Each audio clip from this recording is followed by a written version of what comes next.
My scrap buckets have been overflowing recently, and I don't know many quilters that don't have the same problem.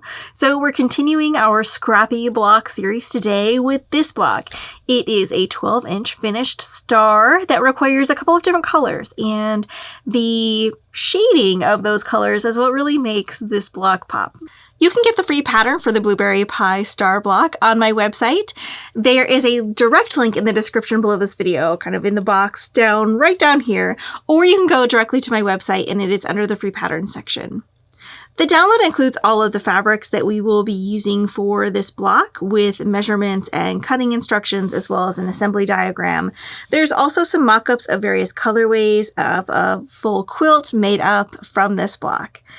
I started digging through my Charm Square scraps, and then I came across this great Tula Pink print that I wanted to use for the center of my star.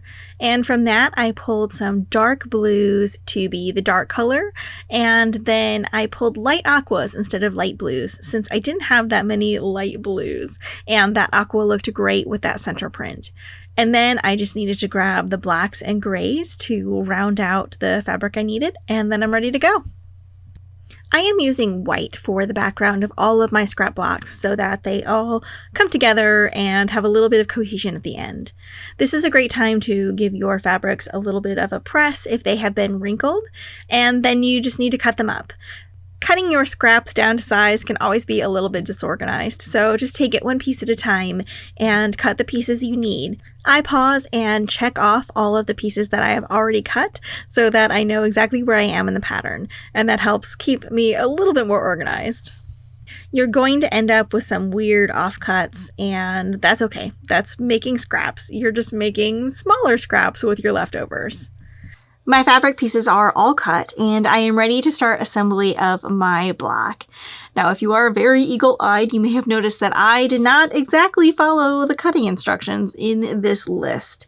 This block layout and diagrams like this, which are very common, they're in a lot of those 500 rotary cut blocks, or these look a lot like the assembly diagrams that we'll print out of a program like EQ8. They assume that you are putting together all of these pieces individually. So instead of making 2 at a time half square triangles, you're going to cut individual triangles and then sew them together, which is a completely valid way to make a half square triangle. But I have multiples of all of the half square triangles I want to make, and 2 at a time half square triangles is just a little easier than fussing around with all those tiny little points. So instead of cutting 2 7/8 inch squares and cutting them in the diagonal, I gave myself a little bit of trimming room and cut a lot of these squares at 3 inches so that I can make 2 at a time half square triangles and then trim them down. If you would prefer to go the 2 7/8 inch triangle route, then you will not need to trim your units down. They should be 2.5 by the time you press them open. I need to pair my blocks up and make the combinations of 2 at a time half square triangles that I'm going to need. I'm going to need 4 that are white and gray. So 4 squares of white and all 4 squares of gray. Those will go together. I also need 4 white and 4 blue. So those will be made into 8 half square triangles. And then the last combination are the rest of my black. I should have 4 3-inch black squares and 4 3-inch blue squares. And those will get paired together to make another 8 half square triangles. I have a few other pieces left over, my large center square and my aqua and black 2.5-inch squares. I'm just going to set those aside and concentrate on my half square triangles for now. Now, when you are making half square triangles, at least 2 at a time, you have a couple of different routes that you can take. You can draw a diagonal line from corner to corner on the back of one of your squares, and then sew 1/4 inch on either side of your line. After you sew on each side, you cut on the line, and then press your triangles open to become half square triangles. You'll end up with 2 perfectly matching. If you do not want to take the time to individually mark all of your squares, or at least half of them, then you can also mark your machine and just do it once. I like to use the diagonal seam tape, I think it's called, from Cluck Cluck Sew. So to use the tape, all you do is align the center line with your needle and make sure it's fairly straight coming out of your machine. And then when you go to sew, you align the corners of your squares with the 1/4 inch line. And then when you sew, you will be sewing a 1/4 inch of away from that diagonal and you won't have to mark anything. It's really great. So I have finished trimming up all of my half square triangles and I have them separated into the 3 different colors that we will need for this block. I have my center square and now I'm just going to build my block. I'm going to lay out the whole thing and prepare to sew it together. I do have 2 matching half square triangles for each pair of fabrics that I put together and sewed. So I'm making an effort to distribute them a little bit so I don't end up with them right next to each other. But I'm also not going to worry about it if that happens.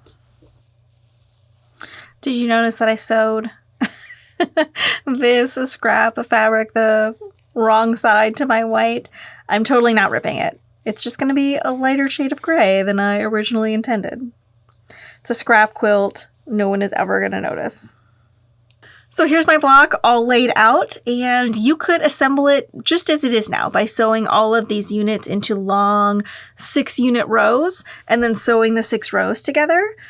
But I like to work in sections because we do have this large square in the center.